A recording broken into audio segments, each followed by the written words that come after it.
রাজনীতির নামে অপরাধ এবং ত্রাস সৃষ্টি সাধারণ মানুষকে আতঙ্কিত করে। বাংলাদেশে কোনো রাজনীতিবিদকে আমি এখনো দেখিনি যে থানা হামলা করে। উনি মনে হয় তামিলনাড়ুর ছবি তৈরি করবি, উনি ঈশ্বর শিকদার হতে চায়।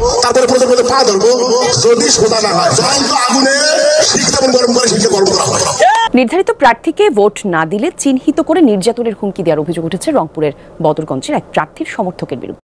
দর্শক, দেখে মনে হবে কোনো তামিলনাড়ু সিনেমার অ্যাকশন। আসলে এটি একটি থানায় হামলা করার ভিডিও ফুটেজ মাত্র, যা করেছেন একজন উপজেলা চেয়ারম্যান, যার ক্ষমতা কতটুকু আপনি দেখলে অবশ্যই অবাক হয়ে যাবেন। বিস্তারিত দেখাবো আজকের ভিডিওতে, ধৈর্য সহকারে দেখবেন। তবে তার ক্ষমতার বলয় কতদূর যিনি বলছেন যদি নির্বাচনে তাকে ভোট দেওয়া না হয় তাহলে লোহা গরম করে শিখ পেটের ভিতরে ঢুকিয়ে তারপরে তাকে শাস্তি দেওয়া হবে, এমন ভয়ঙ্কর কথা। বিস্তারিত দেখুন আজকের ভিডিওতে। রাজনীতি আর রাজপথ অঙ্গাঙ্গিভাবে জড়িত, কিন্তু রাজনীতির নামে অপরাধ এবং ত্রাস সৃষ্টি সাধারণ মানুষকে আতঙ্কিত করে। বাংলাদেশে কোনো রাজনীতিবিদকে আমি এখনো দেখিনি যে থানা হামলা করে। উনি মনে হয় তামিলনাড়ুর ছবি তৈরি করবি, উনি ঈশ্বর শিকদার হতে চায়। বগুড়ার শাহজাহানপুর উপজেলা স্বেচ্ছাসেবক লীগ নেতা নুরুজ্জামান যেন সেই প্রতিচ্ছবি। স্থানীয়ভাবে যিনি পরিচয় পেয়েছেন বড় ভাই হিসাবে। বড় ভাইয়ের আবার কোনো লোক নাই সাধারণ কথা, এই জন্য কেউ কথাও বলতে সাহস পায় না। আমরা তো কাছে গেলে আমার সাটন মারে।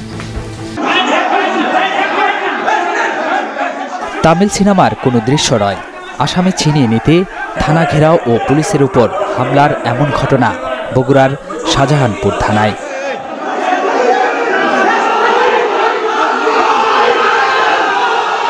সেদিন দাগি আসামি ছিনিয়ে নিতে থানা ঘেরাও করেন 40 থেকে 50 জন। শুরুতে বাগবিতণ্ডা ও চড়াও হন, পরে পুলিশের উপর হামলা চালায় তারা। নেতৃত্ব দেন শাহজাহানপুর উপজেলা স্বেচ্ছাসেবক লীগের সাধারণ সম্পাদক নুরুজ্জামান ওরফে বড় ভাই। আমাদের সাথে ধস্তাধস্তি করে বিশৃঙ্খলা সৃষ্টি করে এক পর্যায়ে আমার অফিসার হিসেবে গায়ে হাত দেয়, আমাদেরকে গায়ে হাত দেয়। পুরো নাম নুরুজ্জামান, অনেকেই ডাকেন ঠ্যাংকাটা নুরু। লেখাপড়া স্কুল গণ্ডিতে সীমাবদ্ধ। বর্তমানে শাহজাহানপুর উপজেলা স্বেচ্ছাসেবক লীগের সাধারণ সম্পাদক এবং মাঝিরা ইউনিয়ন চেয়ারম্যান। বিতর্কিত কর্মকাণ্ডের জন্য সাধারণ সম্পাদক পদ থেকে সাময়িক বরখাস্ত করা হলেও এখনও চেয়ারম্যান পদে বহাল আছেন। নুরুর রাজনীতি শুরু বিএনপির হাত ধরে।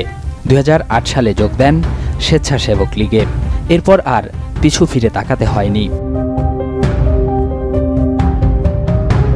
ঠ্যাংকাটা নুরু এক পর্যায়ে হয়ে ওঠেন শাহজাহানপুরের বড় ভাই। এ পর্যন্ত হত্যা, অস্ত্র মজুত সহ 11 মামলার আসামি তিনি। শতাধিক অনুসারী নিয়ে গড়ে তুলেছেন নুরু বাহিনী। উপজেলা জুড়ে প্রতিষ্ঠা করেছেন অর্ধশতাধিক ক্লাব। নুরুর নেতৃত্বে টেন্ডার, চাঁদাবাজি, জমি দখল, মাটি বিক্রি, ইট বালুর ব্যবসা নিয়ন্ত্রণ করে এই বাহিনী। জিডি করেতে এনার কোনো প্রতিকার পাওয়া যায় না, অতএব জিডি করে কী করবো? উনি আমাকে মারার হত্যার হুমকি দিছে। আল্লাহ যে কদিন হায়াত থসে এই কদিন আমি বেঁচে থাকবো, যে কোনো সময় আমাকে হত্যা করতে পারে। এই যেমন এই নুরুজ্জামান সন্ত্রাসী থানাতে হামলা করলো।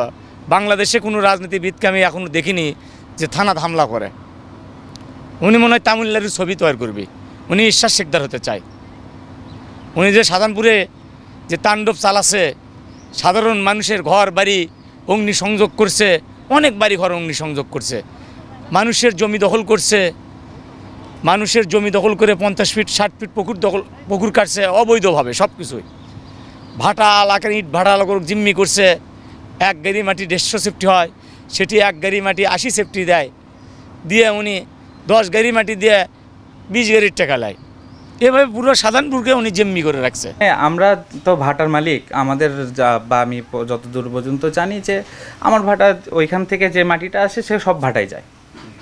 এখন কে করলো ওটা হচ্ছে যে নুরুজ্জামান আর খোকন এরা মিলে ওটা মাটির পয়েন্টটা করতো আর আমাদের কাছে বিক্রি করতো।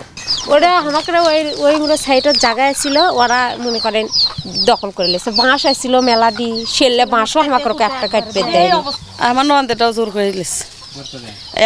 আপনি 5 শতক 3 শতক একখান দিতেছে, সে থেকে এখন ওরা তুলে দিবার চাচ্ছে, টিকপি না ওটা যে দখল করে দিতেছে আপনি জোর করে। নুরুজ্জামানের কাছে আমরা গেলাম, আমাদের কাগজ দেখালাম, তো করছে না এগুলান কাগজ তো টাকা হলেই পাওয়া যায়। তখন আমি বললাম যে আপনি টাকা দিয়ে ইনকা কাগজ একটা আর বেরোত দিয়ে একটা রায় তৈরি করে এসে জমি যাবেন। আচ্ছা 2 দিন আমরা গেছি আর যাইনি। তখন উনি বলতেছে আপনাকেও গোয়ার কাপড় আলোক করে মানে পেটানো উচিত। আমরা চাচ্ছি তার বিচার, তাদের বিচার চাচ্ছি, খালি আপনাদের কাছে চাচ্ছি আমাদের কথাগুলি একটু প্রধানমন্ত্রীর কাছে ধরে তুলবেন আপনারা দয়া করে। শূন্য থেকে শুরু করা নুরুজ্জামান এখন কোটি কোটি টাকার মালিক। তথ্য বলছে বগুড়া শহরে বহুতল ভবনে স্ত্রীর নামে কিনেছেন। দর্শক, এতক্ষণ পর্যন্ত আপনারা যার ভিডিওটি দেখলেন তিনি একজন উপজেলা আওয়ামী লীগের চেয়ারম্যান মাত্র, কিন্তু তার ক্ষমতার বলয়ে যেন এরশাদ শিকদারকেও হার মানিয়েছে। এবার আপনাদেরকে দেখাবো যে ভোট না দিলে শীত গরম করে গায়ে প্রহর করার মতো কঠিন হুমকি দিলেন একজন উপজেলা চেয়ারম্যান। ভোট না দিলে চিহ্নিত করে নির্যাতনের হুমকি দেওয়ার অভিযোগ উঠেছে রংপুরের বদরগঞ্জের এক প্রার্থীর সমর্থকের বিরুদ্ধে। অভিযুক্ত সমর্থক আবার জনপ্রতিনিধি। তার বিরুদ্ধে ভোটার এবং বিরোধী শিবিরে আতঙ্ক ছড়ানোর অভিযোগ এনেছেন অপর চেয়ারম্যান প্রার্থী। এ ঘটনায় সহযোগিতার দায়ে ওসিকে বদলির নির্দেশ দিয়েছে নির্বাচন কমিশন। স্বাস্থ্য এবং স্বাদের মধ্যে চমৎকার একটা ব্যালেন্স করে পীর প্রিমিয়াম আয়োডাইজড লবণ। তারপরে হাত ধরবো, তারপরে প্রয়োজন হলে পা ধরবো, যদি সোজা না হয় জ্বলন্ত আগুনে শিখ যেমন গরম করে শিখলে গরম করা হয়।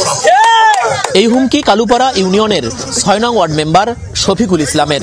বুধবার রাতে বদরগঞ্জ উপজেলা চেয়ারম্যান প্রার্থী ফজলে রাব্বি সুইটের উপস্থিতিতে তার সমর্থনে এমন বক্তব্য দেন তিনি। এ ঘটনায় উদ্বেগ জানিয়ে রিটার্নিং অফিসার বরাবর অভিযোগ করেছেন এক প্রার্থী। তার একটি সন্ত্রাসী বাহিনী আছে 50-60 জন, সেই সন্ত্রাসী বাহিনী নিয়ে আমার যে আমার ছিল কর্মী সমাবেশ ছিল যুবলীগের, সেখানে তারা হামলা চালিয়েছেন। আমার নেতাকর্মীর বাড়িতে তারা হামলা চালিয়েছেন। নিজ বক্তব্যকে সঠিক বলে দাবি করছেন অভিযুক্ত জনপ্রতিনিধি। সুইট আমাদের বাড়ির সন্তান, আমাদের ভাই, আমাদের ভাগি, আমাদের গৌরব, আমাদের অহংকার। আমাদের এই অহংকারকে ধরে রাখতে গেলে আমাদের পরিবারের বৈরামপুরবাসী সবার আমাদের একটা থাকা দরকার। এই কথাগুলো ভেবে বলছেন। এ বিষয়ে ক্যামেরায় বক্তব্য দিতে রাজি নন চেয়ারম্যান প্রার্থী ফজলে রাব্বি সুইট। টেলিফোনে বারবার যোগাযোগ করা হলে এড়িয়ে যান তিনি। সহকারী রিটার্নিং কর্মকর্তা জানিয়েছেন বিধি অনুযায়ী নেওয়া হচ্ছে ব্যবস্থা। সরকারি ভূমি তাকে ভিডিওটা দিচ্ছে, ওই নিয়ম অনুযায়ী উনি ব্যবস্থা নেবে। সেটা যেটাই হয় সেটাই সতর্ক করা হোক অথবা তাকে অবজার্ভ করা হোক। নির্বাচনে প্রভাব বিস্তারে সহযোগিতার অভিযোগের পর বৃহস্পতিবার বদরগঞ্জ থানার ওসিকে বদলির সিদ্ধান্ত জানিয়েছে কমিশন। তবে অভিযুক্ত প্রার্থীর বিষয়ে সিদ্ধান্ত আসেনি।